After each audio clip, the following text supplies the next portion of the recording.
Our life, from the outside, resembled a meticulously crafted painting, a masterpiece of domestic bliss. Amelia and I, Adrian, were the subjects of this portrait, positioned perfectly within the frame of our tastefully decorated home, our successful careers providing the rich hues and textures.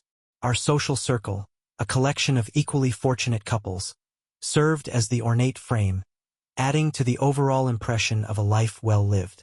We hosted elegant dinner parties, the conversation flowing as smoothly as the wine, the laughter echoing through the rooms like a carefully orchestrated symphony.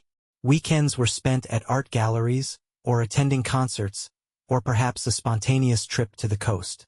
We were, to all appearances, the epitome of happiness. And for a long time I believed it too. I loved Amelia, or at least I thought I did. Our relationship had begun with a whirlwind romance, a dizzying mix of passion and shared dreams. We built our life together, brick by painstaking brick, crafting a world that felt safe, secure, and utterly predictable. We fell into comfortable routines, our days unfolding with the reassuring rhythm of a well-oiled machine. We knew what to expect from each other, from our lives, from the future. There was a certain comfort in this predictability, a sense of stability that I cherished. Amelia was beautiful, intelligent, and charming.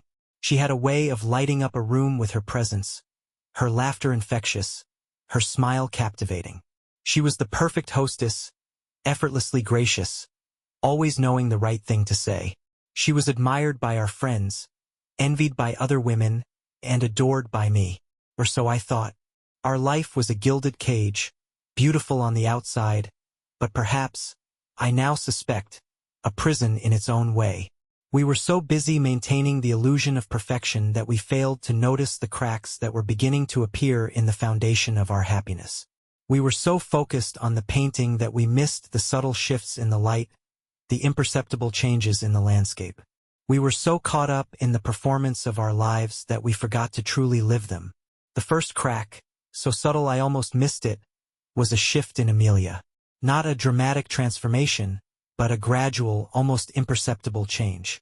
She started spending more time at work, late nights becoming the norm rather than the exception. I attributed it to her ambitious nature, her drive to succeed in her demanding career. I admired her dedication, her unwavering focus. Or at least that's what I told myself. Then there were the hushed phone calls, conversations she'd abruptly end when I entered the room. She'd explain them away as work-related, confidential discussions with clients or colleagues. Again, I accepted her explanations without question. I trusted her, or so I believed. But a nagging unease began to settle in the pit of my stomach, a feeling I couldn't quite shake off. It was like a discordant note in a familiar melody, a subtle dissonance that disrupted the harmony of our lives. I tried to ignore these unsettling signs, dismissing them as paranoia, the overactive imagination of a man too comfortable in his routine. I told myself I was being ridiculous, that I was reading too much into innocent situations. But the whispers of doubt grew louder in my mind, echoing in the quiet moments when Amelia wasn't around. I started noticing other things, small details I had previously overlooked. A lingering scent of an unfamiliar cologne on her clothes, a text message that flashed across her phone screen before she quickly turned it face down, a change in her demeanor, a subtle coolness in her once warm embrace. These fragments, these seemingly insignificant pieces of a puzzle I didn't want to solve, began to coalesce into a disturbing picture. A picture that challenged the foundation of our seemingly perfect life. A picture that threatened to shatter the illusion of happiness we had so carefully constructed. I pushed these thoughts away, refusing to acknowledge the growing suspicion that was taking root in my heart. I clung to the image of Amelia I had created in my mind, the image of the woman I loved, the woman I thought I knew. But deep down, a sense of dread was growing, a premonition that our carefully constructed world was about to crumble. The truth, when it finally arrived, was brutal in its simplicity. It wasn't a dramatic confrontation, a tearful confession, or a moment of explosive anger. It was something far more mundane, a chance encounter, a misplaced item, a whispered conversation overheard. I had gone to pick up Amelia from a gallery opening, a social event we were both expected to attend. I arrived early, hoping to surprise her, to share a quiet moment before the crowds descended. I found her in a secluded corner, deep in conversation with a man I vaguely recognized from our social circle, Julian. His hand rested on her arm, his face close to hers. They weren't doing anything overtly intimate, but the way they looked at each other, the intensity in their eyes, spoke volumes. I should have walked away then, should have pretended I hadn't seen anything. But I was frozen, rooted to the spot, a spectator in my own life. I watched as Julian leaned in and whispered something in Amelia's ear. She laughed, a low, throaty sound that I hadn't heard in a long time, a sound that was once reserved for me. Then he kissed her. A brief, fleeting kiss, but it was enough. It was more than enough. It shattered the reflection I had of our life, the image of Amelia I had carried in my heart. The world seemed to tilt on its axis. The noise of the gallery, the murmur of the crowd, the clinking of glasses, all faded into a dull hum. I felt a strange detachment, as if I were watching this scene unfold from a distance, as if it were happening to someone else. I didn't feel anger, not at first. I felt a profound sense of disbelief, a numbness that spread through my body like a cold wave. I couldn't reconcile what I had just witnessed with the image of Amelia I had in my mind. It was as if two separate realities had collided, creating a jarring, dissonant picture. I turned and walked away, unnoticed, unseen. I left the gallery, left the party, left the life I thought I knew. I drove home in a daze, the city lights blurring through the rain-streaked windshield. I went inside, poured myself a drink, and sat in the dark, the silence of the house amplifying the chaos in my mind. I replayed the scene in the gallery over and over again. Each time the image of Amelia and Julian burned deeper into my memory. The numbness began to wear off, replaced by a sharp, piercing pain, a sense of betrayal that cut through me like a knife. The cracks in our gilded cage had finally given way, and the truth had come crashing down, shattering the illusion of happiness I had so desperately clung to.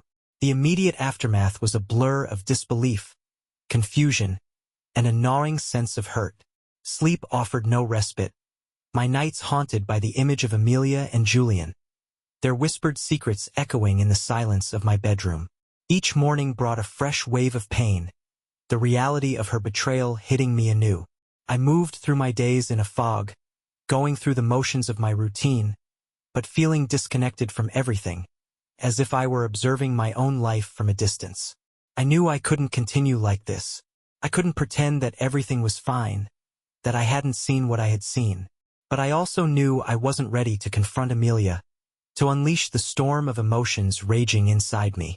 I needed time to process what had happened, time to formulate a plan. And so I made a decision. I would maintain the facade.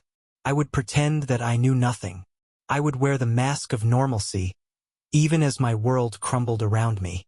It was a strange and unsettling experience, living a lie, acting as if everything was perfect when my heart was breaking. I continued to attend social events with Amelia, smiling and laughing, engaging in polite conversation with Julian and the others in our circle, all the while knowing the truth. It was like being in a play, performing a role I no longer believed in. I became an actor in my own life, reciting lines I no longer felt, feigning emotions I no longer possessed. The deception was a heavy burden to carry, a constant weight on my soul. Every interaction with Amelia felt like a betrayal in itself. Every shared moment a painful reminder of what I had lost. But I persevered, driven by a mixture of hurt, anger, and a growing desire for something. I wasn't sure what I wanted, what I was hoping to achieve by maintaining this charade. Perhaps I was simply buying time, delaying the inevitable confrontation. Or perhaps, deep down, I was already beginning to formulate a plan that would require patience, calculation, and a mask of unwavering composure. I became a master of disguise, hiding my pain behind a carefully constructed facade, becoming a stranger to myself in the process. The gilded cage had become a prison of my own making, but within its walls, a different kind of plan was beginning to take shape. Beneath the mask of normalcy, a different Adrian was emerging. The hurt and confusion were slowly giving way to a cold, calculating anger. The betrayal cut deep, not just because of Amelia's infidelity, but because it involved people I considered friends, people who were part of our inner circle. The sense of violation was profound, a breach of trust that extended beyond my marriage. The initial shock began to morph into a burning desire for retribution. I wanted Amelia to feel the pain she had inflicted on me. I wanted her to understand the consequences of her actions. But it wasn't just about hurting her. It was about restoring a sense of balance, of justice. It was about reclaiming control in a situation where I felt powerless. And so I began to plot. I became an observer, watching the dynamics of our social group with a newfound clarity. I paid attention to the subtle nuances of their interactions, the unspoken tensions, the hidden alliances. I gathered information, piecing together the puzzle of Amelia's betrayals. I discovered that Julian wasn't the only one. There were others, men and women I had welcomed into our home, people I had considered friends. The extent of her deception was staggering, a web of lies and deceit that spanned our entire social circle. The more I learned, the more determined I became. My plan began to take shape, a carefully orchestrated strategy designed to expose Amelia's infidelity and dismantle the very foundation of her deceitful world. It wouldn't be a simple act of revenge, a quick and dirty strike. It would be something far more intricate, a slow burn, a calculated dismantling of her life, piece by piece.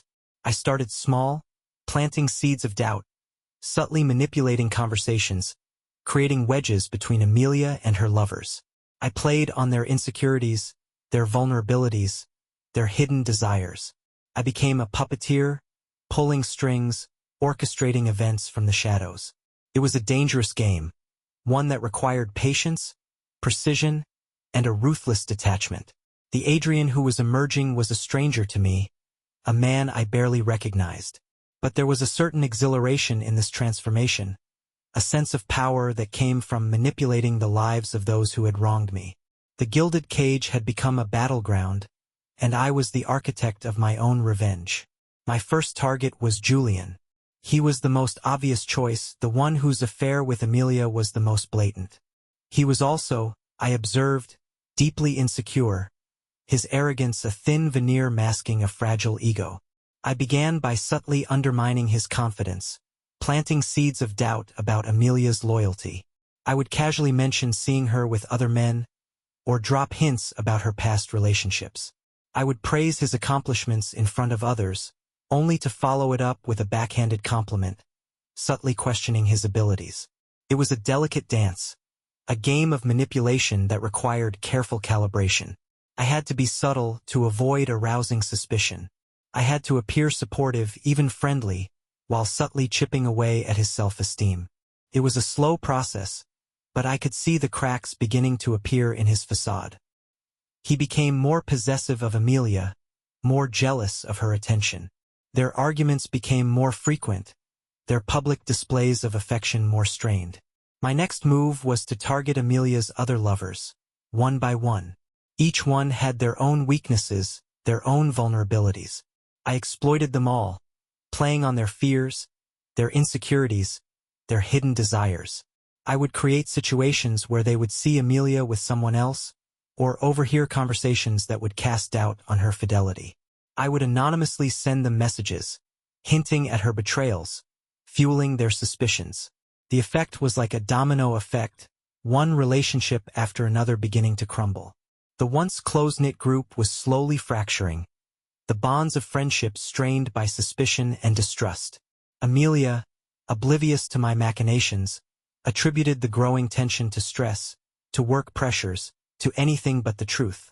She was caught in a web of her own making, her lies and deceptions slowly unraveling around her. I watched from the sidelines, a silent observer, the architect of her downfall.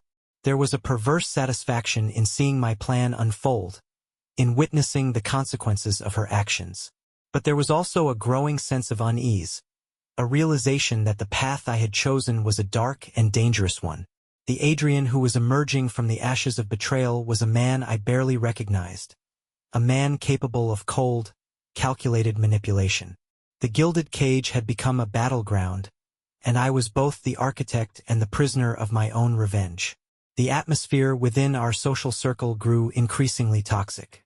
Suspicion and distrust were rife, friendships strained to the breaking point. Amelia, sensing the shift, became increasingly anxious, her once effortless charm replaced by a nervous tension. She tried to maintain the facade, to pretend that everything was fine, but the cracks were showing. Her laughter was forced, her smile brittle. The light in her eyes, the spark that had once drawn me to her, had dimmed. I continued to play my role, the concerned husband, offering a shoulder to cry on, a listening ear for her anxieties. I would feign ignorance of the growing tensions, subtly reinforcing her belief that the problems were external, caused by work pressures or personal conflicts within the group. All the while, I was fueling the fire, fanning the flames of discord. The dominoes continued to fall. One by one, Amelia's relationships imploded. Arguments erupted at social gatherings, accusations were hurled, friendships shattered. The group that had once been so close-knit was now fractured, divided by suspicion and resentment. Amelia, caught in the center of the storm, became increasingly isolated. Her lovers, once eager for her attention, now avoided her, their eyes filled with distrust. I watched it all unfold with a detached fascination, a sense of grim satisfaction mixed with a growing unease. The web of deceit Amelia had woven was unraveling, and she was caught in its tangled threads. The consequences of her actions were finally catching up with her, but the collateral damage was significant. Our friends, once so close, were now estranged, their relationships irrevocably damaged. The gilded cage had become a trap, not just for Amelia, but for everyone caught within its confines. And yet I couldn't stop. The desire for revenge, for justice, was too strong. I had become consumed by my plan, driven by a force I couldn't control. The Adrian who had once valued loyalty and friendship was now a master manipulator, a puppeteer pulling the strings of a twisted game. The line between right and wrong had blurred, and I was teetering on the edge of a moral abyss. Amelia's world was shrinking. The friends she had betrayed now shunned her, their once warm greetings replaced by icy stares and whispered conversations behind her back. The social gatherings that had once been the center of her life became unbearable, filled with tension and veiled hostility. She found herself increasingly alone, her only company the gnawing anxiety and the growing sense of despair. She tried to reach out to me, seeking solace in our marriage, but I remained distant, emotionally unavailable. I would listen to her anxieties, offer empty words of comfort, but my eyes would betray the coldness in my heart. I had become a master of deception, my mask of normalcy firmly in place. She confided in me about her failing friendships, her crumbling relationships, unaware that I was the architect of her misfortune. I watched as her confidence eroded, her vibrant personality fading into a shadow of its former self. The woman who had once commanded attention with her effortless charm now seemed lost and vulnerable. The isolation was taking its toll, her once bright eyes now filled with a haunting sadness. There was a part of me that felt a flicker of sympathy, a pang of guilt for the pain I was inflicting. But it was quickly extinguished by the burning embers of my anger, my thirst for revenge. I had become hardened, my heart encased in a shell of bitterness. The Adrian who had once loved Amelia, who had cherished their life together, was gone, replaced by a stranger driven by a single-minded pursuit of retribution. The gilded cage had become a prison of isolation for Amelia, a place where she was trapped with her own demons. The walls were closing in, the air thick with the suffocating weight of her betrayal. She was drowning in a sea of her own making, and I, the man who had once vowed to love and protect her, was standing on the shore, watching her struggle, offering no lifeline. The time had come for the final act, the culmination of my carefully orchestrated plan. I chose the setting deliberately, a grand charity gala, attended by the crème de la crème of our social circle. It was the perfect stage for Amelia's public downfall, a place where her carefully constructed image would be shattered beyond repair. I had spent weeks preparing for this moment, meticulously planting the seeds of doubt, fueling the suspicions, and orchestrating the events that had led to this point. I had become a master puppeteer, manipulating the lives of those around me, all in the service of my revenge. The night of the gala, I watched as Amelia entered the ballroom, her face a mask of forced gaiety. She was a beautiful woman, dressed in a stunning gown, but her eyes betrayed her inner turmoil. The isolation, the crumbling relationships, the growing sense of unease. It was all there, etched into the lines of her face. I waited for the right moment, the perfect opportunity to strike. And then it came. During a lull in the proceedings, I took the stage, ostensibly to make a toast to the charity. But my words were not those of a supportive husband. They were the words of a betrayed man, a man seeking justice. I began by praising Amelia, highlighting her accomplishments, her charm, her beauty. Then, with a carefully calculated shift in tone, I began to unravel the web of her deceit. I spoke of her infidelity, her betrayals, her lies. I named names, revealed secrets, exposed the truth behind the carefully constructed facade. The effect was immediate and devastating. A hush fell over the room, the air thick with shock and disbelief. Amelia's face, once a picture of composure, crumpled in horror. Her eyes darted around the room, searching for an escape, but there was none. She was trapped, exposed, humiliated. The whispers started, growing louder, spreading like wildfire through the crowd. The guests, once so admiring, now looked at her with disgust, their eyes filled with judgment. The gilded cage had become a public spectacle, a stage for her downfall. I watched as Amelia fled the ballroom, her head bowed in shame, her carefully constructed world crumbling around her. The mask of normalcy had fallen, revealing the truth beneath. The unveiling was complete, the revenge exacted. But as I stood on the stage, surrounded by the wreckage of our lives, a hollow feeling settled in my stomach. The victory felt empty, the price of revenge far greater than I had imagined. The aftermath of the gala was like a bomb exploding in the center of our social circle. Shockwaves rippled outwards, shattering friendships, destroying trust, and leaving a trail of devastation in their wake. The carefully curated image of our group, the picture of harmony and camaraderie, was irrevocably shattered. Amelia became a pariah, ostracized by the very people she had once considered her closest friends. The whispers followed her everywhere, the judgment in their eyes a constant reminder of her betrayal. She lost her social standing, her reputation tarnished beyond repair. The career she had worked so hard to build crumbled, her colleagues distancing themselves, her clients withdrawing their business. But the fallout wasn't limited to Amelia. The entire group was affected, the bonds of friendship strained to the breaking point. Suspicion and distrust were rife, old grievances resurfaced, and new alliances formed. The once close-knit circle fractured into factions, each blaming the other for the implosion. Julian, stripped of his arrogance and exposed as a willing participant in Amelia's deception, became an object of ridicule. His career suffered, his reputation tarnished. He retreated from the social scene, seeking solace in alcohol and self-pity. The others, those who had been drawn into Amelia's web of deceit, also faced consequences. Their relationships suffered, their reputations damaged. Some tried to distance themselves from the scandal, while others sought to deflect blame, pointing fingers and fueling the flames of discord. The gilded cage had become a toxic wasteland, the remnants of our once vibrant social circle scattered amongst the debris. The cost of Amelia's betrayal was high, not just for her, but for everyone involved. The pursuit of pleasure, the thrill of forbidden desires, had left a trail of destruction in its wake. And I, the architect of this destruction, watched it all unfold with a mixture of satisfaction and regret. The revenge I had craved had been exacted, but the victory felt hollow. The pain I had inflicted on Amelia was mirrored in the suffering of those around us.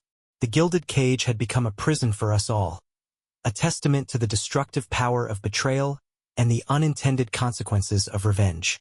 In the aftermath of the gala, a strange quiet descended upon my life. The phone calls stopped, the invitations dried up, the social calendar emptied. The once bustling house felt eerily silent, the echoes of laughter and conversation replaced by a hollow emptiness. Amelia had moved out, leaving behind a ghost of her presence in the carefully curated rooms we had once shared. I had achieved what I set out to do. Amelia's reputation was in tatters, her social circle decimated, her life in ruins.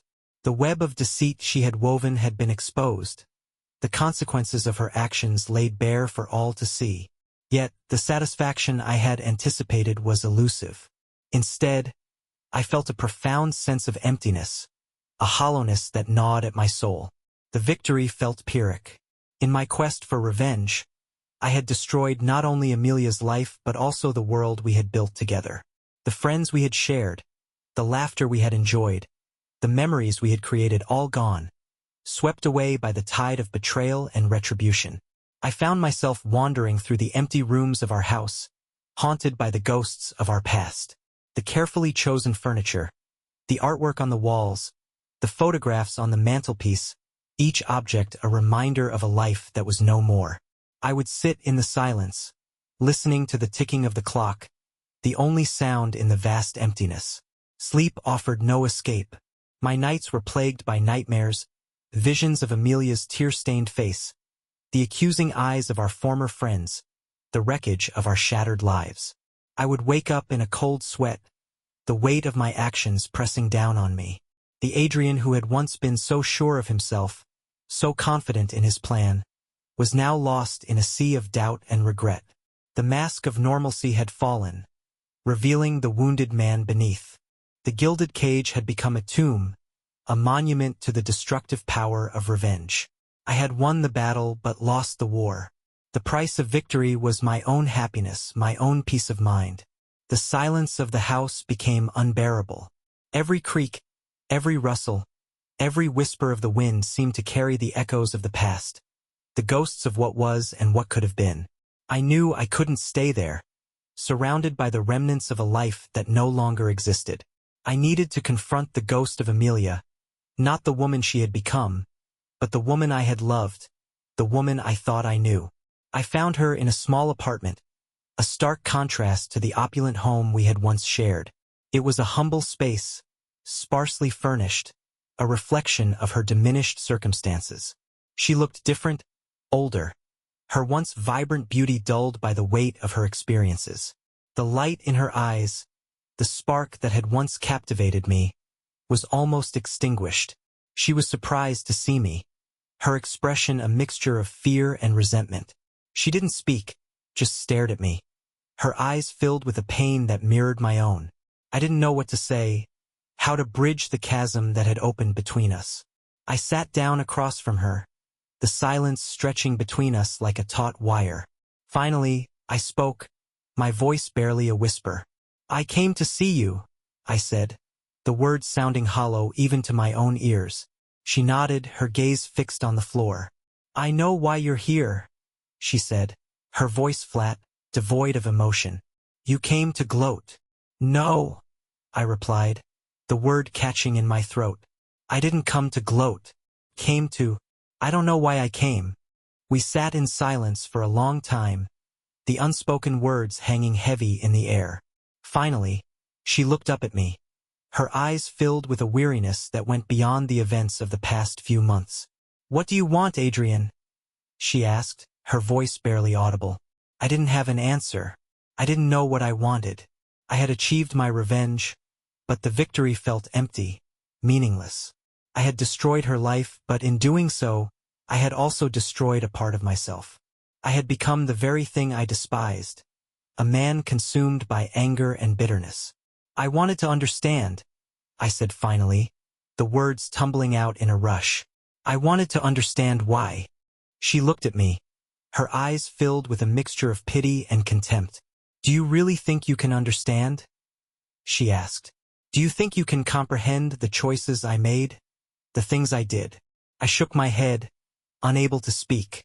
I knew I couldn't understand. I knew that the reasons behind her betrayal were complex, multifaceted, rooted in a past I could never fully comprehend. But I needed to try. I needed to understand, if only to make sense of the wreckage of our lives. Amelia's apartment, a stark contrast to the life we once shared, became a confessional. Over the course of several visits, the dam of suppressed emotions broke. She spoke of her childhood, a loveless upbringing marked by neglect and emotional distance. She spoke of her insecurities, her deep-seated fear of abandonment, her desperate need for validation. She spoke of the emptiness she felt in our marriage, the gilded cage that had stifled her spirit, the yearning for something more, something she couldn't define. Her words were like shards of glass, sharp and painful, piercing the armor I had built around myself. I saw glimpses of the woman I had loved, the vulnerability beneath the facade, the pain behind the mask. But I also saw the flaws, the self-destructive tendencies, the inability to take responsibility for her actions. As I listened to her confessions, I began to see myself reflected in her words. I saw my own insecurities, my own fear of vulnerability, my own need for control. I saw how my own actions, my relentless pursuit of revenge, had mirrored the very behavior I condemned in her. I had become the thing I despised, a manipulator, a destroyer, a man consumed by bitterness and anger. The realization was like a punch to the gut, a painful awakening. I had sought to punish Amelia for her betrayal, but in doing so, I had betrayed myself. I had compromised my own values, abandoned my own principles, all in the name of revenge. The gilded cage, once a symbol of our shared aspirations, now appeared as a distorted reflection of our own flawed selves.